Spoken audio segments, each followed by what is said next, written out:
在自家的床下建造一个超大养鱼池，究竟是种怎样的体验？国外小哥因为女朋友不让养鱼，于是借着女友外出期间，决定将自家的床改造成鱼缸，背着女朋友偷偷养。他的第一步就是要拆除自家的床，而老爸作为拆迁队长，率先站了出来，为了避免室内造成水漫金山的悲剧，特意带着老爸来到水族馆参观一番。可挑选了半天都没有心仪的样子。这时老爸告诉他，此生有鱼作伴就足够了，把你女朋友甩了一切就完美了，何必要为难自己？这真的是亲爹吗？无奈只好拨通了电话，请自己非专业的专业建筑师小胖前来帮忙。在听取了小哥的一番需求过后，小胖甚至将家里人全部喊了过来，这么大的工程必须要大捞一笔才行，于是便告诉小伙，只要钱到位，就没有他干不了的事情。为了尽快实现自己的梦想，小伙只好将自己的钱包掏出来，就这样被小胖强行塞入了自己口袋里，而小伙则被老爸拉着去买床了。父子二人来到大型家具超市，疯狂体验着各种床，两人也终于选到了适合自己的床。另一边，小胖在将之前的床清理掉后，竟拿出手机在网上挑选了一个廉价的水池。原来这小子只是个二道贩子啊！水池很快就送到了，可连个包装袋他都撕不下来，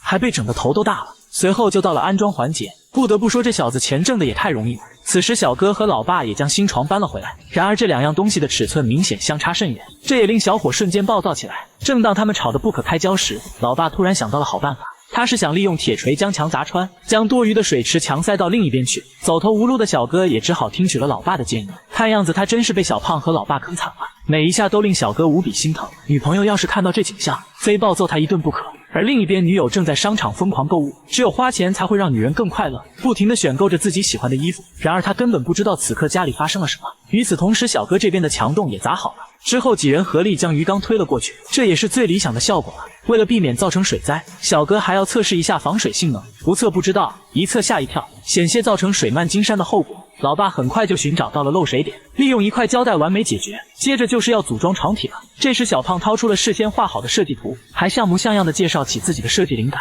并且要求小哥赶紧去买鱼，将鱼放进鱼缸后就能大功告成了。小哥被好基友忽悠的腿都快瘸了，于是便和老爸来到花鸟鱼虫市场购买自己喜欢的小鱼去了。就在两人疯狂选购物品时，小胖独自一人将床组装起来，还真是挺像那么回事的。可他拿着超大工程的钱，却做着安装工的活，内心别提有多激动了。这也令他赚得盆满钵满。当父子二人赶回来后，所有的工作都已准备就绪，小哥对此也表示非常满意。接着就开始布置起鱼缸、水草、沙土以及各种摆件，反正是能放进去的东西全都买齐了。为了能让鱼儿们快乐的生活在这里，小伙还贴心的购买了一些电动鱼和乌龟相伴左右，这也令鱼儿们非常快乐，自由自在的在水中玩耍。而另一边，女友还非常享受的做着美甲，丝毫不会想到家里已经进行了翻天覆地的改变。小哥这边的工程也已经接近尾声，在将床垫以及床上物品完美复位后，他的改造工程也可以完美收工了。看着一天的成果，小哥更是兴奋的手舞足蹈。此时他的女友也已经购物归来，他也连忙让老爸和好基友躲藏起来，自己则直接躲藏在了鱼缸里，